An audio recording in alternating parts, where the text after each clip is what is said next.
Je vais jouer le Faucon Millennium avec Han Solo puis Chewbacca. Yes! J'ai quand même... je peux riposter. J'ai Boba Fett et Jabba the Hutt. Ben là, j'y vais avec Luke Skywalker.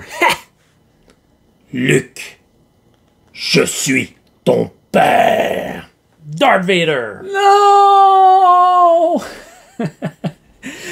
Aujourd'hui, on vous présente Star Wars The Deck Building Game.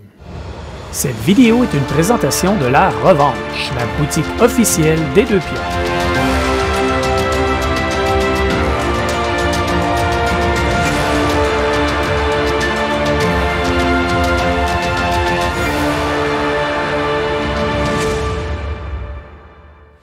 Star Wars The Deck Building est un jeu de Fantasy Flight pour 2 joueurs d'une durée d'environ 30 minutes. Oui, et c'est un jeu de l'auteur Caleb Grace, qui est un jeu qui nous a été offert par Asmodée. On les remercie beaucoup. Et on a joué plusieurs parties. Et si vous aimez l'univers de Star Wars, restez là. On va vous expliquer les règles et ensuite, on vous donne notre avis. Comment on joue à Star Wars The Deck Building Game? La première des choses, chacun des joueurs va choisir une faction, l'Empire contre les rebelles. Et on va ensuite avoir une base de départ, chaque joueur, donc Lothal pour l'Empire et Dantooine pour les rebelles. Et ensuite, on va prendre les cartes qui sont spécifiées, les autres bases qui sont spécifiées dans le guide. Donc, on va avoir 5 bases de départ. Mais il y a des façons aussi de changer la partie, de jouer une partie plus longue ou de choisir des bases différentes. Il y en a plus qui sont offertes dans le jeu. La base de départ va avoir des points de résistance, 8 pour nos 2 bases de départ. Et les autres vont avoir des pouvoirs et des points de résistance différents. Et l'objectif du jeu, Steve, c'est de détruire 3 bases de l'adversaire. Encore là, vous pouvez jouer une partie plus longue et aller jusqu'à 5 bases. Chaque joueur va avoir un deck de départ qui est formé de 10 cartes qu'on va mélanger et chaque joueur va piocher 5 cartes pour former sa main de départ. L'Empire est le joueur qui ouvre les hostilités, comme toujours. C'est sûr, c'est sûr. Hein? C'est bien eux autres. Et à son tour, qu'est-ce qu'on va faire? On va jouer les cartes qu'on a en main. Les cartes vont offrir 3 ressources différentes. Il va y avoir des ressources qui vont être des crédits, donc les petits cubes jaunes comme c'est ici. Un autre type de ressource va être les points d'attaque, qui vont être les ressources, les cubes mauves comme ça ici. Et certaines cartes vont aussi offrir de la force, qui va influencer ici la force, qui va être soit vers l'Empire ou soit vers les rebelles. Pas de force pantoute. Donc, par exemple, la carte Les Inquisiteurs ici, avec laquelle l'Empire démarre la partie, va offrir soit une attaque, un crédit ou un point de force, et à ce moment-là, j'attirerai la force de mon côté. Et il y a certaines cartes qui vont réagir avec la force. Si la force est de notre côté, vont être plus fortes. Et si un joueur débute son tour avec la force de son côté, donc complètement de son côté, il va gagner une ressource, un crédit. Donc, les 5 cartes qu'on a dans nos mains, on va les jouer, on va ramasser les ressources, les différents types de ressources, et si jamais il y a un texte sur la carte qui dit, par exemple, piocher une carte, défausser une carte, on va faire les actions. Une fois qu'on a fait ça, qu'est-ce qu'on va faire? On va dépenser nos ressources. Les crédits vont nous servir à acheter des cartes qui sont sur la rivière ici qui est disponible. La rivière est particulière dans Star Wars The Deck Building Game. Il y a 3 types de cartes qu'on peut avoir. Il va y avoir les cartes rouges des rebelles, les cartes bleues de l'Empire et les cartes grises qui sont des cartes neutres comme c'est ici, qui sont ni dans un camp ni dans l'autre, qui vont souvent être des mercenaires, comme ici par exemple le IG-88. Quand on va disposer, là ici on a mis un setup pour faire la vidéo, mais quand on va disposer les cartes, on va toujours mettre les cartes du joueur qui correspondent au joueur. Par exemple, les cartes de l'Empire, si je joue l'Empire, vers moi. Et si l'autre joueur joue les rebelles, les cartes des rebelles vont être vers l'autre joueur, donc face à lui. Ce qui va faire que les cartes ils ont 2 côtés. Ils ont un côté pour le joueur en question, le joueur qui joue les rebelles dans ce cas-ci, mais ils ont aussi un côté chasse à la prime pour l'Empire ou un côté sabotage pour les rebelles qui vont pouvoir détruire. Fait que, par exemple, un joueur rebelle pourrait décider de détruire l'intercepteur taille ici en dépensant 3 points d'attaque. Donc, admettons que j'ai 3 points d'attaque, ça demande 3. Je dépense mes 3 points d'attaque et je vais gagner la récompense qui est ici, qui est 3 ressources. Et là, ça me permet de retirer cette carte-là de la rivière. Donc, non! eh oui. Donc, le joueur de l'Empire ne peut pas acheter des cartes rebelles, mais il peut faire de la chasse à la prime pour les enlever, pour empêcher l'autre joueur de les acheter. Même affaire pour l'Empire. Les rebelles ne peuvent pas acheter des cartes Empire, mais ils peuvent les saboter pour gagner des ressources et empêcher l'autre joueur de les acheter. Ça, c'est une belle dynamique. Ouais, c'est vraiment bien. Les cartes neutres, ici, on a des cartes de base qui sont en grand nombre, qui sont toutes la même chose, qui coûtent 2 et qui rapportent 2. Mais il y en a aussi qui vont pouvoir apparaître sur la ligne ici. Donc, celles-là, on va les mettre de côté comme ça. Donc, ils sont ni d'un bord ni de l'autre. Et tous les joueurs vont pouvoir les acheter et personne ne peut les saboter. À chaque fois qu'on va acheter une carte, on va la rajouter dans notre défausse et elle va pouvoir revenir. Comme tous les bons jeux de deck building, on va partir avec 10 cartes un peu de base. On va acheter des meilleures cartes et éventuellement, quand on n'aura plus de cartes dans notre défausse, on va remélanger toutes dans notre pioche. Je veux dire, on va remélanger notre défausse et on va finir par revoir apparaître ces cartes-là dans nos mains et ils vont juste être meilleures que nos cartes de base. Donc, on va améliorer notre deck. Exactement. Ce qui est important de savoir, c'est que les crédits, on peut les dépenser un peu comme on veut pour acheter les choses, il n'y a pas de problème, mais les points d'attaque sont par unité. Donc, si j'ai mes Stormtroopers ici qui font 2 points d'attaque, je pourrais aller attaquer une carte qui est sur la piste, qui est une carte rebelle, vu que je joue l'Empire, pour essayer de la détruire, mais je dois faire les 2 points de dégâts à la même place. Je ne pourrais pas faire un point de dégâts là et un point de dégâts là, ou je ne pourrais pas non plus attaquer ta base et attaquer une carte qui est là avec la même carte. Par contre, je peux très bien faire des dégâts ici et une autre carte pour envoyer des dégâts là. Donc, vous comprenez qu'on va saboter ou détruire des cartes de la piste. On va essayer d'envoyer des dégâts sur les bases adverses pour les détruire. Et il y a aussi des vaisseaux capitaux qui vont apparaître en jeu. Donc ici, on en a un des rebelles et un neutre. Ces vaisseaux capitaux-là, quand on va les acheter, on va les mettre dans notre défausse.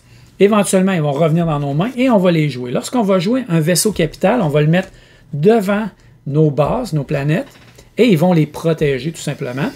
Et là, par exemple, ici, le croiseur Mont Calamari va avoir 6 points de vie et il va falloir détruire ce croiseur-là avant de pouvoir continuer à faire des dégâts sur la base ici.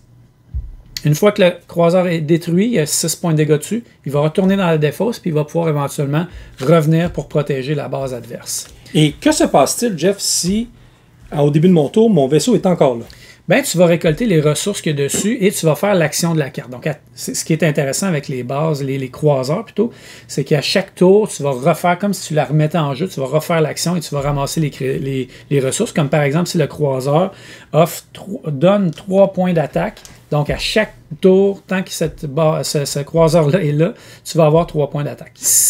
Les points de dégâts qu'on va envoyer sur la planète, éventuellement, on va finir par faire un assez grand nombre de points de dégâts pour égaliser la résistance de la base. Donc, ici, elle a 8. Si éventuellement je mets 8 points ou plus, ça va détruire la carte. Exactement. Et là, la carte détruite, la base détruite, je vais la conserver de mon côté ici comme un trophée, si on veut, comme un point de victoire. Je dois en avoir 3 pour vaincre l'adversaire. Le joueur, à ce moment-là, va prendre ses cartes, va les regarder, il va en choisir une nouvelle, et si jamais il y a des dégâts qui restaient de l'attaque sur l'autre base, on va les transférer sur la nouvelle base, les dégâts restants, donc pour qu'ils dépassaient le nombre de points de résistance de l'ancienne base. Et là, la personne va appliquer le pouvoir de la nouvelle base, et les autres bases sont juste meilleures que les bases de départ, comme celle-là ici, elle a 14 points de résistance avec un pouvoir, donc c'est juste mieux. Et là, on va continuer la partie. On va jouer comme ça, chacun notre tour, jusqu'à ce qu'un joueur ait détruit 3 bases si vous jouez dans le mode normal. Ben ça, c'est pas beaucoup plus compliqué que ça. C'est comme ça qu'on joue. La rivière va se remplir à chaque fois qu'on va acheter des cartes. On va améliorer notre deck. On va jouer des cartes pour essayer de faire des ressources, détruire les bases de l'autre. Et le premier joueur qui détruit 3 bases, c'est terminé. Puis chaque carte a des synergies. Donc il y a des petites règles particulières sur chacune des cartes. Puis on les applique lorsqu'ils sont joués. C'est un peu là que les règles plus particulières se jouent. C'est écrit sur chaque carte. Steve, qu'est-ce que tu as pensé du matériel et du visuel du jeu Star Wars The Deck Building Game? D'ailleurs, ils n'ont pas fait de titre en français. Mais le jeu est en français. Ouais. J'ai beaucoup aimé. Je dirais le matériel, le côté artistique, écoute, ça accroche. C'est vraiment... C'est du Star Wars. C'est des illustrations, c'est pas des photos, mais sont super réalistes et sont très, très... Tu reconnais Han Solo, tu reconnais toutes les Léa, Boba Fett, Jabba. Ils sont vraiment super belles, les cartes, là. Pas un mot à dire. Puis ce que je suis content, c'est de revoir tous les personnages principaux du film. Là, ils se retrouvent pratiquement tous là. Il en manque pas beaucoup. On a fait le tour, il en manque, c'est sûr. Ouais. Mais les principaux sont pas mal là. J'aime bien la composition des cartes, c'est très clair, c'est facile à comprendre. Le fait que les cartes se lisent d'un côté et de l'autre pour l'autre joueur quand tu es assis en face de l'autre, c'est très bien fait. Je dirais, peut-être critique, la piste de force. Mettons qu'elle tient de peine et de misère. Là. C'est une carte pliée en deux, une longue carte pliée en deux. Il aurait sincèrement pu pas la plier, un carton. Ouais, il aurait dû mettre... peut-être qu'il voulait la plier pour que ça rentre, mais tu vois, même ça rentre de toute façon. Il aurait pu nous mettre une belle piste en carton. Ouais. Ça, c'est la critique que j'aurais à faire au niveau du matériel. Pour le reste, c'est des cartes. Fait que, une bonne qualité de carte. Puis les jetons sont bien corrects, bien classiques. Ouais. Fait que j'aurais peut-être aimé avoir un petit marqueur de force un petit peu personnalisé. Je te dirais, vraiment, c'est à ce niveau-là là, que ça joue. Le reste, c'est vraiment, ça coche. C'est très facile à lire, très bien fait. Au niveau du jeu, Astor, comment tu as trouvé ton expérience de jeu? Ben, un peu comme on s'était parlé, je pense que c'est un jeu qui utilise les mêmes mécaniques que Hero Realms, Star Realms. Ouais. Parce que tu joues toutes tes cartes, t'achètes, puis tu essaies de faire des combos avec tes cartes qui interagissent un peu entre. Ouais. Fait que j'ai ressenti ça quand j'ai joué. Fait que c'est un peu biaisé parce que moi, c'est tous des jeux que j'aime beaucoup. J'aime jouer, j'aime ça. Racheter mes cartes, remettre ça dans mon paquet, les repiger. Il y a de quoi de satisfaisant là-dedans. Là. Oui, puis... les personnages, les cartes qu'on achète sont le fun, puis je trouve sont bien représentés. Les pouvoirs qu'ils vont avoir, on sent, mettons, qu'Han Solo, son pouvoir est intéressant. Luke, Darth Vader sont vraiment très, très forts. Ils peuvent faire la différence. Ils peuvent faire... C'est même les vaisseaux, tu avais joué le Faucon, puis le Faucon te permettait d'aller rechercher un personnage unique dans ta discarte. Fait que le Faucon, c'était du transport. Je pense que la thématique est quand même là. Même l'habilité a vraiment un lien avec la carte, je trouve. Oui.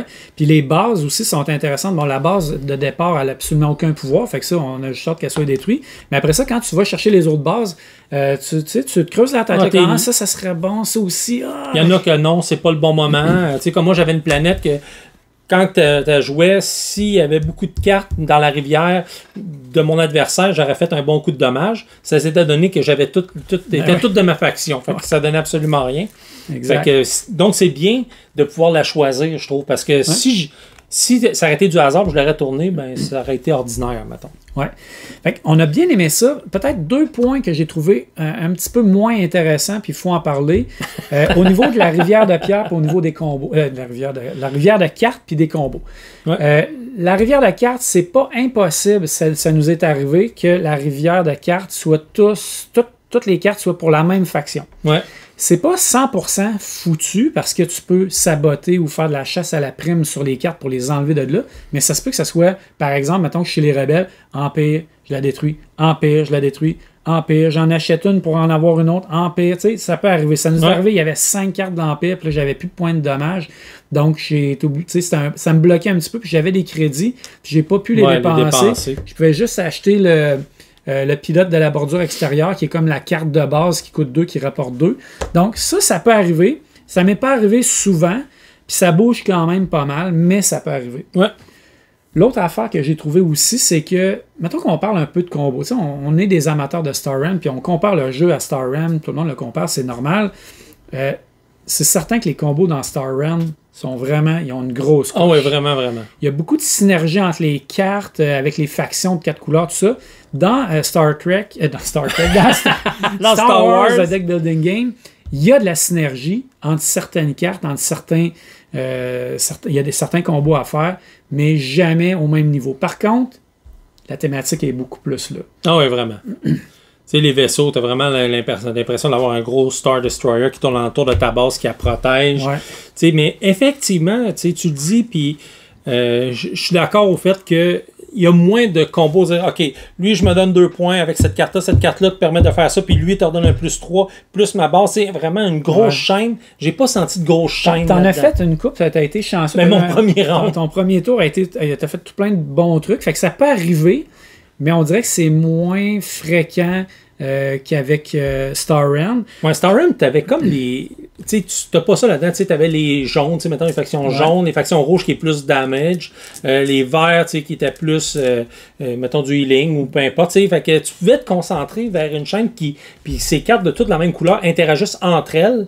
Ça, tu le sens un peu moins. Mais tu sais, c'est pas Star Realm non plus. Non, c'est ça. Il y a sa particularité. Tu sais, le fait que, par exemple, on disait ça peut être problématique que toute la rivière soit du même côté. Oui, mais d'un autre côté, la rivière, le fait qu'elle soit des deux, tu sais, qu'il y ait des cartes de mon bord et de ton bord, c'est vraiment bien, c'est original. Ouais, ça, j'ai beaucoup aimé ça, de pouvoir avoir la petite partie. Souvent, tu fais des dégâts, tu te dis, non, je vais aller peut-être saboter, puis au lieu de faire des dégâts là-bas. Fait que, tu sais, il y a quand même des belles décisions à prendre là-dessus. J'ai trouvé ça très original, ce bout-là. Parce que tu vas enlever des cartes, mais tu sais, enlever des cartes, ça fait rien. Tu sais, oui, ça peut être une bonne carte, tu l'empêches d'acheter, mais tu peux en retourner une qui va être bon. Ouais. Là, tu n'as pas envoyé ça sur la base de l'autre, parce que l'objectif, c'est vraiment de tuer la base. Fait que la décision, elle dit, OK, ouais, je peux éliminer une carte, mais... Mais ce qui est le fun, l'avantage, c'est que quand tu sabotes ou tu détruis une carte, elle te donne des ressources. Fait que c'est pas complètement perdu. Fait que des fois, ça peut te permettre de faire des beaux combos. J'ai 2 pour acheter. Il y a une carte à 5 qui m'intéresse. Je vais faire 3 dégâts là. Elle me donne 3 ressources de plus. Donc là, j'ai mon 5 que je peux acheter. T'sais. Puis elle, quand je l'achète, là, elle me permet de discarter, de la mettre dans ma main. Si j'ai la force, je pige une carte, c'est là que tu peux avoir des petits combats. La force, c'est quand même intéressant parce que tu veux l'avoir de ton bord parce que j'ai vu qu'il y avait plusieurs cartes qui interagissaient avec la force. Exact. En gros, on a beaucoup aimé l'expérience. C'est très immersif au niveau Star Wars. Attendez-vous peut-être pas à avoir la quantité de combos de Star Realm, mais vous allez avoir un jeu amusant, le fun, avec quand même certains combos, certaines choses intéressantes à faire, puis une belle immersion dans l'univers de Star Wars. Puis moi, je dirais... il y a de la place, évidemment, pour des extensions. Ah oui. Il y a des personnages qui manquent, dont, entre autres, l'Empereur. Je pense qu'on n'a pas vu qu'il y avait pas vu l'Empereur, mais Rey ou des choses comme ça. Donc, il y a encore bien de la place pour bien des personnages. Ahsoka, Asajj, écoute, il y en a plein. Oui, il pourrait mettre d'autres d'autres époques, on pourrait dire. Exactement. Donc, je pense que c'est un jeu qui va prendre l'expansion, qui va rajouter, probablement qu'ils vont rajouter quelques mécaniques, tout ça. Moi, je trouve qu'il y a du potentiel dans ce jeu-là. J'ai trouvé ça le fun. Moi, j'ai aimé. J'y rejouerais. C'est toujours le fun de jouer un jeu de Star Wars. Ah, c'est sûr.